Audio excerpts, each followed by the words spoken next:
এক দরবেশ তার ছেলেকে ওসিয়ত করলো, বাবা তুমি কোনোদিন স্ত্রীর কাছে গোপন কথা বলবা না, আর কোনো পুলিশের সাথে বন্ধুত্ব করবা না, আর বাড়ির উঠানে কখনোই বড়ই গাছ রোপণ করবা না। দরবেশের ইন্তেকালের অনেক দিন পর সেই ছেলেটা চিন্তা করলো, আচ্ছা আমার বাবা কেন এই তিনটা জিনিস করতে আমাকে নিষেধ করলো, সেই বিষয়টা তো আমি বুঝতে পারলাম না। এর মধ্যে কি রহস্য লুকিয়ে আছে আমাকে একটু চেক করে দেখতে হবে। যে কথা সেই কাজ।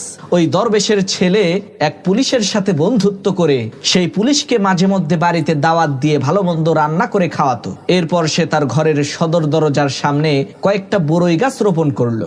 এরপর সে বাজার থেকে বড় একটা ডাব আর একটা গামছা কিনে সেই ডাবটাকে গামছার মধ্যে দিয়ে একটু লাল রং লাগিয়ে রাতের বেলায় তার স্ত্রীর কাছে এসে বলল, এই আমি তো একটা মানুষকে মার্ডার করে ফেলেছি, এই যে দেখো ওর মাথা নিয়ে এসেছি, এখন আমার সাহায্য প্রয়োজন, তুমি আমাকে একটু সাহায্য করো। তো তারা স্বামী স্ত্রী দুইজন মিলে গামছার মধ্যে থাকা ওই ডাবটাকে বাড়ির পাশের একটা জঙ্গলের মধ্যে পুঁতে রাখলো।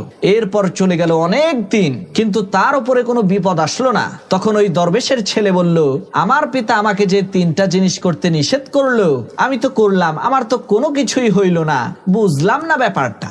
এরই মধ্যে হঠাৎ করে সেই লোকটার সাথে তার স্ত্রীর তুমুল ঝগড়া শুরু হয়ে গেল। তখন তার স্ত্রী তাকে হুমকি দিতে লাগলো যে আমি কিন্তু তোমার সব গোপন কথা মানুষকে বলে দেব। যে কথা সেই কাজ। তার স্ত্রী তারই পুলিশ বন্ধুর কাছে যে মাথার মুন্ডু পুঁতে রাখার কথা বলে দিল। সেই পুলিশ এসে জঙ্গলের মধ্য থেকে মাথার মুন্ডুটা তুলে দেখে সেটা একটা ডাব। পুলিশ বলল, এটা তো ডাব। লোকটার স্ত্রী বলল, আরে না, আমার স্বামী মাথার মুন্ডুটাকে সরিয়ে এখানে ডাব রেখে দিয়েছে। লোকটার স্ত্রীর কথা বিশ্বাস করে পুলিশ লোকটাকে উদ্দেশ্য করে বলল, ইউ আর আন্ডার অ্যারেস্ট। পুলিশের এই কথা শোনা মাত্রই লোকটা পালিয়ে যাওয়ার জন্য দিল এক দৌড়। কিন্তু দুর্ভাগ্য, বাড়ির সদর দরজায় থাকা বড়ই গাছের কাঁটা তার পায়ে বেঁধে গেল। লোকটা মাটিতে বসে আকাশের দিকে তাকিয়ে বলতে লাগলো, বাবা এখন বুঝলাম কেন তুমি এই তিনটা জিনিস আমাকে করতে নিষেধ করেছিলে।